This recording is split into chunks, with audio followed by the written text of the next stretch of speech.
कहानी विरासत की आखिरी चाबी। रहस्य, विरासत और धोखे का जाल।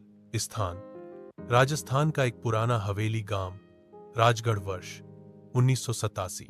बुजुर्ग जमींदार वीरेंद्र सिंह की मौत के बाद गांव में हलचल मच गई थी।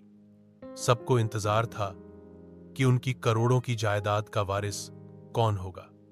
कोई वसीयत नहीं मिली थी और हवेली में अफवाह थी कि असली वारिस को खोजने के लिए एक आखिरी चाबी छुपाई गई है जो विरासत का दरवाजा खोलेगी।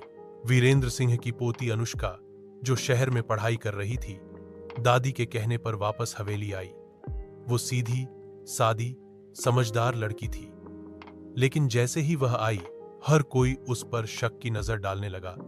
चाचा, बुआ, कजिन्स, सबको डर था कि कहीं अनुष्का सब कुछ हथिया न ले। हवेली का रहस्य। एक रात अनुष्का को लाइब्रेरी में पुरानी किताबों के बीच एक डायरी मिली। वह वीरेंद्र सिंह की थी।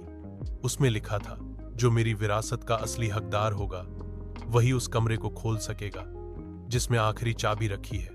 लेकिन हर दरवाजे पर एक सवाल होगा और हर जवाब में एक चेहरा छुपा होगा। अनुष्का को बात मजाक लगी, लेकिन अगले दिन से अजीब घटनाएं शुरू हो गई। हवेली की दीवारों पर खून से कोई नाम लिखा मिला। आदिल, रात को पियानो अपने आप बजता। और सबसे हैरान करने वाली बात, एक चिट्ठी मिली जिसमें लिखा था, चाबी तो तुझे मिल सकती है पर कीमत भी चुकानी होगी। साजिशों का जाल। अनुष्का के चाचा धर्म सिंह ने उससे कहा, यह सब तुम्हें डराने के लिए है, किसी नौकर ने मजाक किया होगा। लेकिन अनुष्का समझ गई थी ये साजिश अंदर से ही है। एक रात जब वह छत पर पुरानी घंटी की जांच कर रही थी, उसे एक नकाबपोश दिखा। पीछा करने पर पता चला कि वो उसका चचेरा भाई विक्रम था, जो खुद आखिरी चाबी चाहता था। विक्रम ने कबूल किया कि वसीयत का कोई जिक्र नहीं है, लेकिन दादाजी की विरासत का रहस्य हवेली के नीले कमरे में है, जो पिछले 30 सालों से बंद है। नीला कमरा और असली चाबी अनुष्का ने तय कर लिया। अब वो डरने वाली नहीं। वो डायरी के पन्नों को ध्यान से पढ़ने लगी।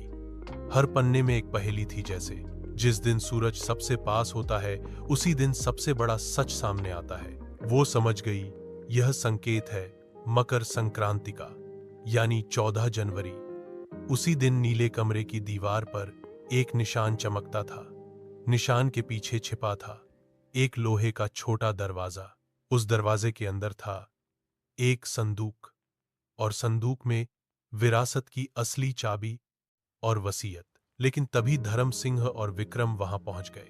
अंतिम मोड़, चाबी हमारे हवाले करो वरना, विक्रम ने चाकू दिखाते हुए कहा। अनुष्का डरने की बजाय बोली, ठीक है, लेकिन पहले वसीयत पढ़ लो। उसने वसीयत खोली और जोर से पढ़ा, मेरी सारी संपत्ति उस शख्स को मिलेगी जो बिना लालच, बिना भय के सच्चाई का साथ देगा।